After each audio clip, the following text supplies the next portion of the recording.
Assignment 1 for Table Clinic will involve the selection of your topic and creation of your PICO questions.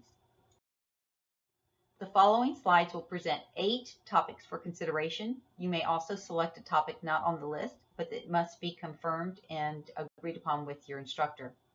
Today is an example of Pacific pioneering changes in dental care across California.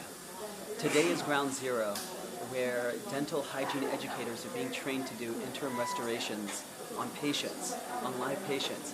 From here, they'll take that to their classrooms and their respective colleges and train their students. With the ability of a hygienist to do these interim restorations, countless Californians are going to have access to care.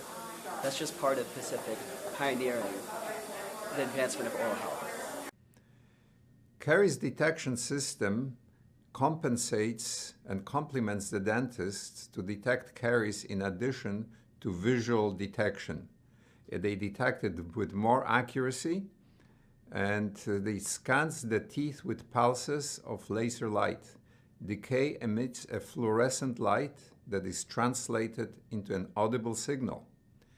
Laser fluorescence or laser light of a the blood and mixed with the other chemical, you put that into the gum, and it actually grows bone. And it grows bone so well, folks, that when Dr. Sheldon did it to me, when he put my implants on this side, he grew too much bone. You had to grind it? So he likes to practice his surgical skills. So he went back in and cut some more of that bone out so there was enough room to put the implants in.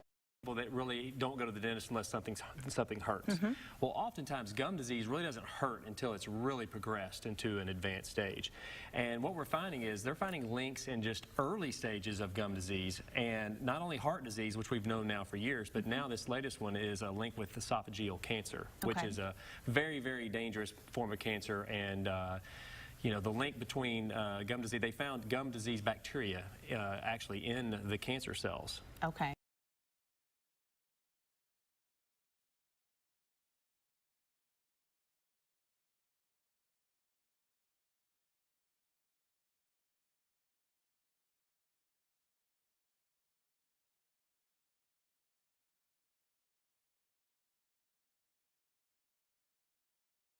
Helps me measure the pockets around the teeth. The deeper the pocket, the more disease in that area. 536, 639. Now that I'm done checking your teeth, what I like to do is take what is called an oral DNA test to tell me exactly what's causing your bone loss. Sounds like a test I can pass. Awesome. Don't swallow any of it, very important. That cocktail we're actually going to send to the lab. And with us are different types of cancer, that inflammation promotes cancer development.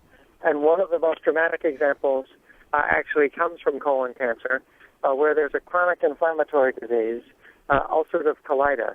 And patients with ulcerative colitis are at a vastly increased risk of colon cancer compared to people who don't have ulcerative colitis.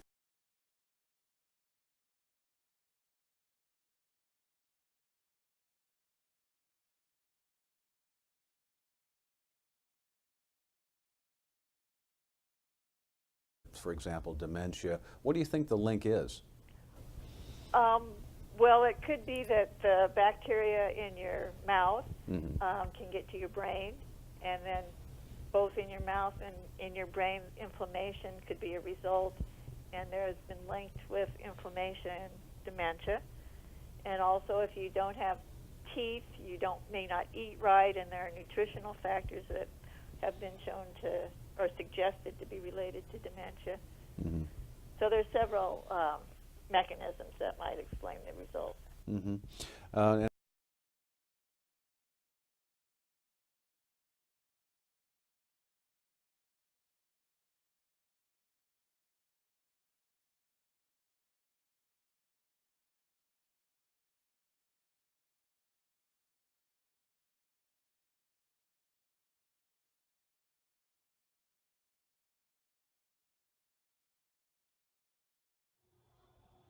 Your research will start with a PICO question. Will serve as your research question and guide your studies as for when you look for different articles.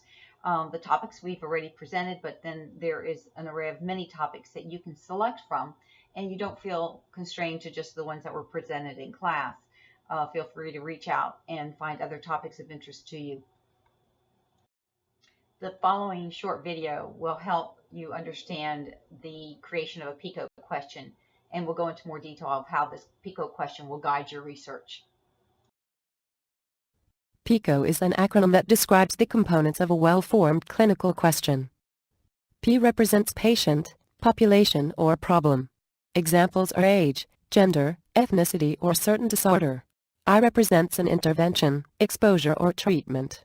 Examples are disease, risk factors, behaviors. C is our comparison, intervention, or treatment, if any. Examples are placebo, no disease, absence of risk factor, or alternative procedures. And O represents outcome. Examples are risk of disease, accuracy of diagnosis, rate of occurrence, or adverse results. We will use PICO in our clinical scenario to design our searchable clinical question. Let's assess our clinical scenario. Your diabetic patient wants to avoid periodontal surgery. He asks if non-surgical therapy is effective in reducing periodontal disease. We can identify the PICO components. The diabetic patient with periodontal disease is your problem. The intervention is periodontal surgery. The comparison is non-surgical therapy. And the outcome is reducing periodontal disease. Now, using our PICO components, we can form our research question. In patients with diabetes, are non-surgical therapies effective in reducing periodontal disease?